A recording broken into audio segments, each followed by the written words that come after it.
நீங்கள் பார்த்துக் கொண்டிருப்பது உங்கள் விஜய். அது சரியா இருக்காது. அப்ப இதுக்கு அவர் டென்ஷன் ஆனாரு. அப்போ சரிதான்.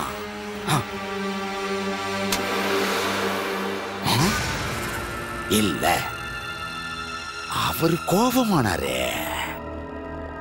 அப்போ நான் யோசிச்சது சரிதான். சரிதான் சரிதான். அவரு நடிக்கிறாரு. நான் சரியா தான் யோசிச்சிருக்கேன். நான் கண்டுபிடிச்சிட்டேன். யோ யோ யோ யோ யோ, என்ன ஆச்சு உனக்கு?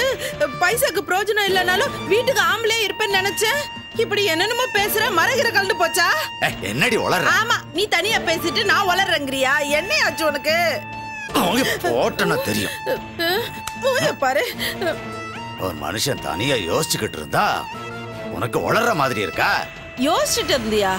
ஆமாண்டி. எந்த கோட்டைய பிடிக்க யோசிச்ச? கோட்டைய கட்டுறதுக்கு யோசிச்சுக்கிட்டு இருக்க. புரியுற மாதிரி சொல்லியா? இப்ப நீ எந்த இடத்துக்கு வேலைக்கு போற? கதையெல்லாம் எழுதுறாரு, அந்த ஆள் வீட்டுக்கு வேலைக்கு போறேன்.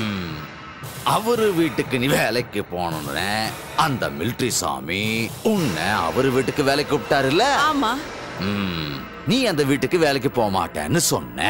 ஆமா. அதுக்கு அந்த மிலிட்டரி சாமி உன்னை விட்டாரா? இல்லையே. திரும்ப திரும்ப உன்னை அவர் வீட்டுக்கு வேலைக்கு கூப்பிட்டாரு. அந்த எழுத்தாளர் வீட்டுக்கு வேலைக்கு போக கூடாதுன்னு சொன்னாரு.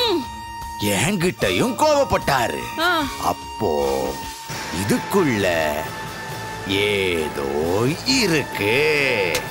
என்னையா சொல்ற? புரியுற மாதிரி சொல்லியா?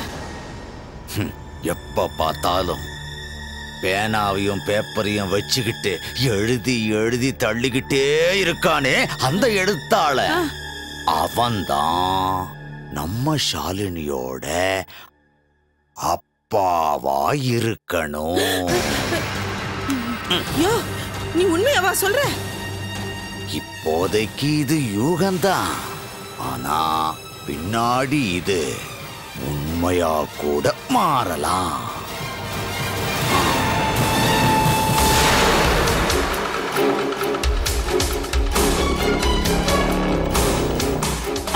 கனதா, ஷாலினிய பத்தி அந்த எழுத்தாளன் கேட்டா எந்த காரணத்தை கொண்டும் அவ ஜெயந்தி கூட இருக்காங்கிற விஷயத்த சொல்லிடாத. அப்படி சொல்லிட்ட அதோட நம்ம பொழப்புல மண்ணு விழுந்துரும். இப்ப கிடைச்சுக்கிட்டு இருக்கிற வருமானம் நின்னு போயிடும். ஏன் சொல்றேன்னா, அந்த எழுத்தாளன் ஜெயந்தி அம்மாவை ஏமாத்தினதுனாலதான் இந்த ஷாலினி பிறந்திருக்கா. இந்த விஷயம் அந்த எழுத்தாளனுக்கு தெரிஞ்சுது. ஷாலினி அவன் கொத்திக்கிட்டே போயிடுவான். நீ சொல்றதெல்லாம் கேட்டா எனக்கு பயமா இருக்குயா. அப்படி ஏதாவது நடக்குமா? நடக்கும். நீயும் நானும் முட்டாள்தனமா ஏதாவது பண்ணுனா கண்டிப்பா நடக்கும். கல்கத்தாவுக்கும் டெல்லிக்கும் அடிக்கடி பறக்கிற பறவைதான் அந்த எழுத்தாளன். அவன் ஷாலினிய கொத்திக்கிட்டு போயிட்டான்னா அப்புறம் நாம வாய திறந்துகிட்டு அண்ணாந்து பாத்துக்கிட்டு நிக்க வேண்டியதுதான். இல்ல இல்ல, அப்படி எதுவும் நடக்க விட மாட்டேன்.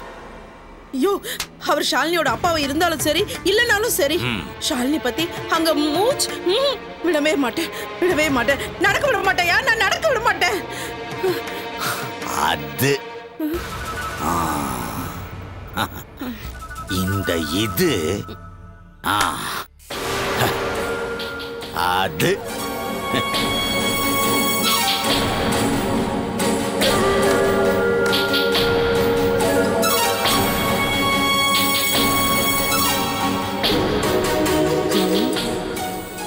அப்போ ஷாலினியோட அப்பா அந்த மணிபாரதியா? ஐயோ, இந்த ஆளோட பேச்ச நம்பவும் முடியல, நம்பாம இருக்கவும் முடியலையே. ஒரே குழப்பமா இருக்கு.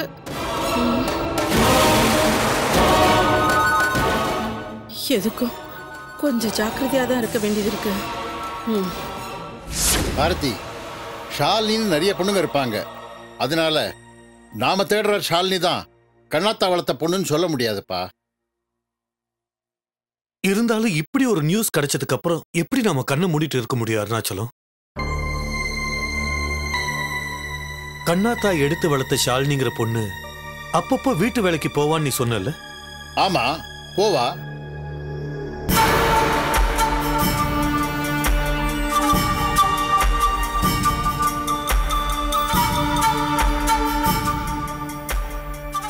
அப்போ அவ வேலைக்கு போன வீடுதான் தனசேகரோட வீடு.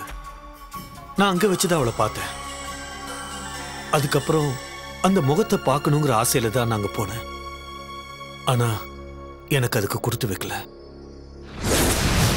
நீ பார்த்த ஷாலினியும் கண்ணாத்தா எடுத்து படுத்த ஷாலினியும் ஒரே பொண்ணு தான், நீ கன்ஃபார்ம் பண்ணிக்காத.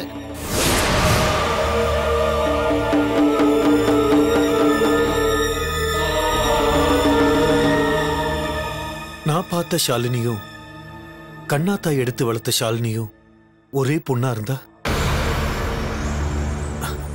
அதுவும் என் பொண்ணா இருந்தா,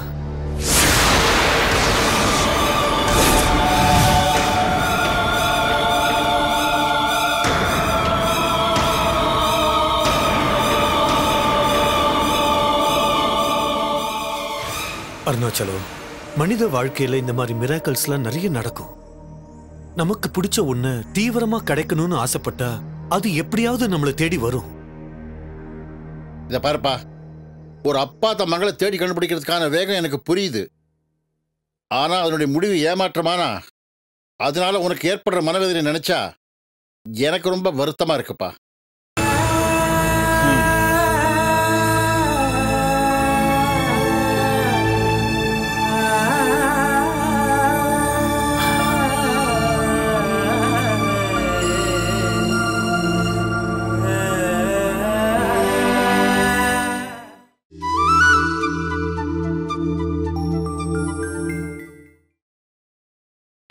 நீங்கள் பார்த்துக் கொண்டிருப்பது உங்கள் விஜய். ஷாலினிய நீங்க என் பாஸ் வீட்டுல வச்சு பார்த்ததுல ஆச்சரியப்பட வேண்டாம்.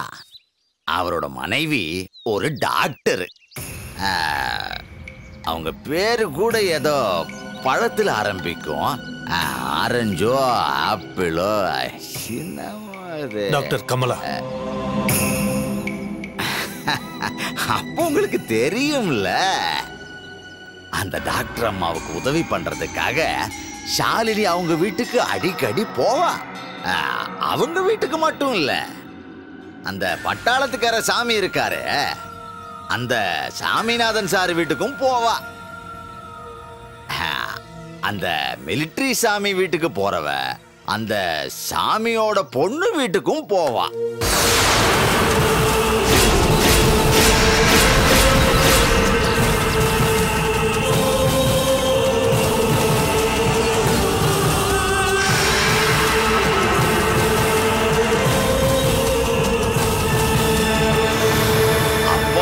முக்கியமான வீடு இருக்கு. அதுதான் ஹீரோவோட வீடு. அந்த வீட்டுல ஷாலினிக்கு எல்லா உரிமையும் இருக்கு. அந்த வீட்டுல இருக்கிற சாந்தம்மாவுக்கு ஷாலினி சொந்த பொண்ணு மாதிரி. அப்போ ஷாலினி உன் வீட்டுல இருக்கவே மாட்டாளா? ஐயோ, அப்படி இல்ல சார். ஷாலினி எங்க போனாலும் எங்களை பார்க்காம இருக்க மாட்டா. மெய்யப்பா, ஷாலினிய எனக்கு ஒரு தடவை நேர்ல பார்க்கணும். ஒரே ஒரு தடவை ஷாலினிய நேர்ல பார்த்தா போதும். அது ஷாலினி ரொம்ப கூச்ச சுபாவம் உள்ளவா. பழக்கம் இல்லாதவங்க கிட்ட பேச மாட்டா. ரொம்ப பயந்த சுபாவம். ஷாலினி நான் ஏற்கனவே டாக்டர் கமலா வீட்டுல வச்சு பார்த்திருக்கேன். நான் ஒண்ணு ஷாலினிக்கு பழக்கம் இல்லாதவன் கிடையாது. அது என்னைக்கோ எப்பவோ கொஞ்ச நேரம் பார்த்திருக்கீங்க. ஷாலினிக்கு அதெல்லாம் ஞாபகம் இருக்குமா?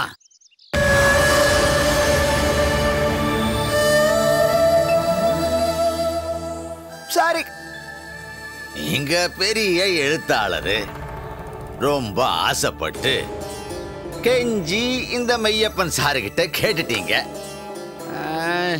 ஷாலினிய நானு கூட்டிட்டு வரேன். சரி, கூட்டு வரியா? என்ன சார் இப்படி கேட்டுட்டீங்க? மெய்யப்பங்கிட்ட ஆசைப்பட்டு கேட்டுட்டீங்க, செஞ்சு தராம இருப்பனா? ஷாலினிய நானே கூட்டிட்டு வரேன். மெய்யப்பனை நம்புனா நான் கைவிட மாட்டேன். ஜிப்பா நல்லா இருக்கு சார். எங்க சார் வாங்குனீங்க? பாக்கெட்டே இல்லையே. பணம் எல்லாம் எங்க சார் வைப்பீங்க? மெய்யப்பா, இதை வச்சுக்க. என்ன சார் இது? மெய்யப்பனை கேவலப்படுத்திட்டீங்களே. நான் யாருக்கிட்டையும் இப்படி கை நீட்டி இந்த மாதிரி பணம் எல்லாம் வாங்கினதே கிடையாது. இதெல்லாம் ஒரு சந்தோஷத்துக்காக. சந்தோஷத்துக்காக 500 ரூபாயா கொடுக்கறது? குறைஞ்சது ஒரு 1000 ரூபாயாவது கொடுக்கணும்.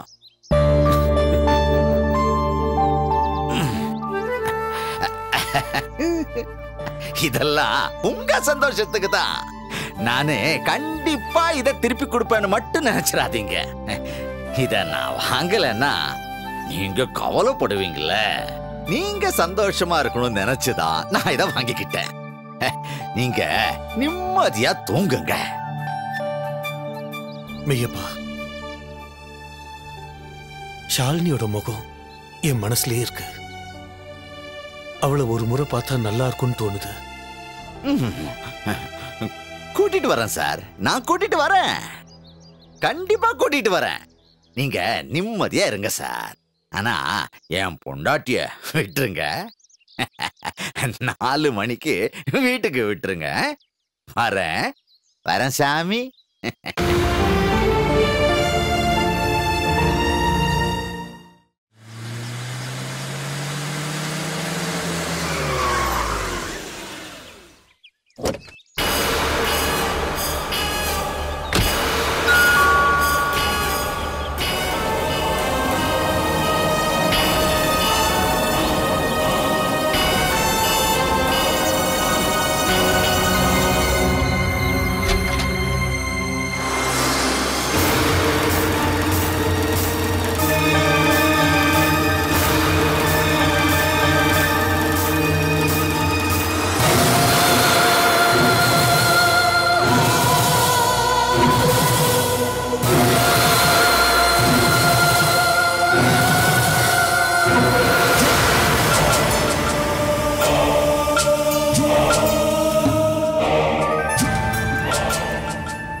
வாங்க மாப்பிள்ள.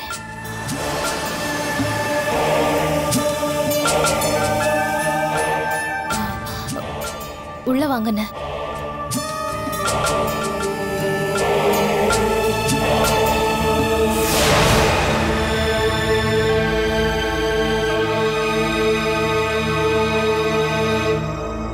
கல்யாணங்கிறது உன் வாழ்க்கை பிரச்சனைங்கிறது எங்க யாருக்குமே தெரியாதா? உன் வாழ்க்கை மேல எங்களுக்கெல்லாம் அக்கறை இல்ல? சும்மா எக்கடாவது கெட்டு போன எவங்க கையிலேயே புடிச்சு கொடுத்துருவோம் நினைச்சியா?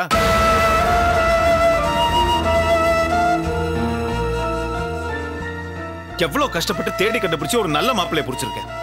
எவ்வளவு பிரச்சனைகளுக்கு அப்புறம் இப்போ உன் கல்யாணம் நடக்க போதுன்னு ஆசையிலையும் சந்தோஷத்திலையும் இருந்தேன். நீ பாட்டு போன் எடுத்து சாதாரணமா வேண்டான்னு ஒரே வார்த்தையில சொல்லி போனை வச்சிட்ட. என்ன காலம் முழுக்க இந்த வீட்டுல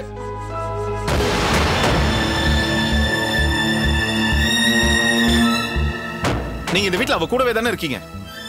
எவ்வளவு படிச்சிருக்கீங்க, உலகம் தெரிஞ்சவன் தானே நீங்க. அம்மா ஸ்தானத்துல இருக்கீங்க. நீங்க ஒரு 4 வார்த்தை அவகிட்ட எடுத்து சொல்லலாம்ல. அண்ணா, அம்மாவை எதுவும் சொல்ல வேண்டாம். ஓ, அப்போ உனக்கு பேச்சு வருது, உன்னால பேச முடியும். இருந்தாலும் நான் இவ்வளவு நேரம் கேட்ட கேள்விக்கெல்லாம் நீ அமைதியா பதில் பேசாம நின்னுட்டு இருந்தேன் இல்ல? இப்ப சொல்லு, எதனால கல்யாணம் வேணாம்னு சொல்ற? அது காரணம் எதுவும் இல்ல, ஆனா கல்யாணம் வேண்டாம். இப்பேற்பட்ட தெளிவில்லாத பதில் எனக்கு வேணாம். எனக்கு ஒரு தெளிவான பதில் தெரிஞ்சு ஆகணும். எதனால கல்யாணம் வேணாம்னு சொல்ற? என்ன காரணம்?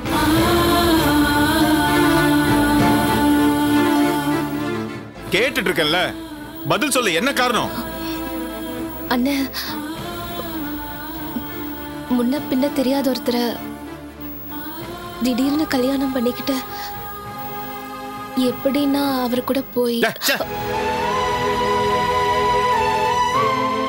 என்ன முட்டாளா நீ? ஊர் உலகத்துல இருக்கிறவங்கள பழகிட்டு தான் கல்யாணம் பண்றாங்களா? முன்ன பின்ன தெரியாதவங்க கல்யாணம் பண்ணிட்டு வாழ்க்கையில சந்தோஷமா இருந்ததே கிடையாதா?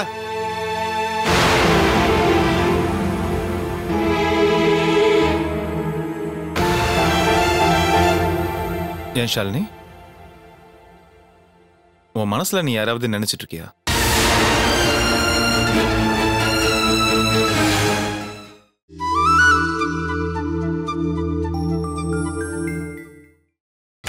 நீங்கள் பார்த்துக் கொண்டிருப்பது உங்கள் விஜய்.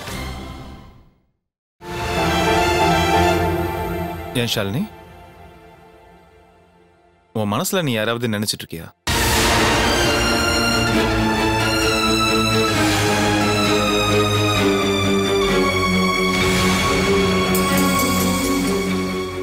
சாரி ஷாலினி, எனக்கு புரியுது நீ அப்படி செய்யறவ கிடையாதுன்னு எனக்கு நல்லா தெரியும். இருந்தாலும் கல்யாணம் வேண்டாம் வேண்டாம்னு சொல்லிட்டு இருந்தீங்கன்னா இதை கேட்கறது தவிர எனக்கு வேற வழி தெரியல. உன் மனசுல யாராவது இருக்காங்களா?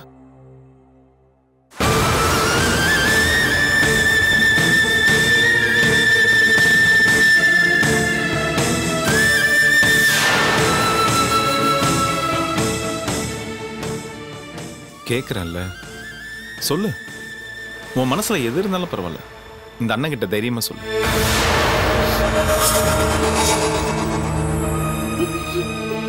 இல்லைன்னு என் மனசுல அப்படி எந்த எண்ணமும் இல்ல. அப்புறம் ஏன்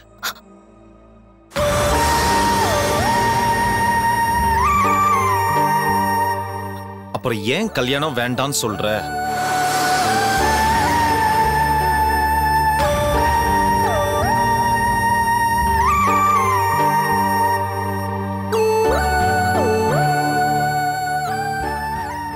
இது பார் ஷாலினி, இந்த கல்யாணம், குடும்பம், குழந்தை இதெல்லாம் நம்ம கையில எதுவுமே இல்லை. கடவுளா உருவாக்கி கொடுக்கறது. அப்படி கடவுளா உருவாக்கி கொடுக்குற ஒரு வாய்ப்பை வீட்டில் இருக்கிற பெரியவங்களாம் சேர்ந்து உனக்குன்னு ஒரு பொருத்தமான மாப்பிள்ளையை முடிவு பண்ணுவாங்க. அவங்க கூட தான் நீ சேர்ந்து வாழ்ந்து உன் வாழ்க்கையை சந்தோஷமா அமைச்சுக்கணும். நீ நல்லா இருக்கணும், உனக்கும் கல்யாணம் ஆகணும், நீ நிம்மதியா இருக்கணும்னு நாங்கெல்லாம் ரொம்ப அக்கறையா இருக்கோம். அப்படி நாங்கெல்லாம் நிம்மதியா இருக்கணும்னு நீ நினைச்சினா இந்த கல்யாணத்தை பண்ணிக்கோ.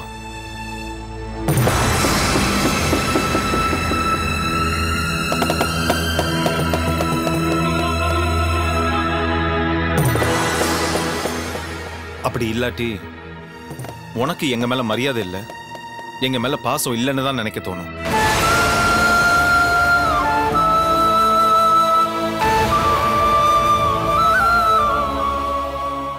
இப்ப சொல்லு, உன் முடிவு என்ன?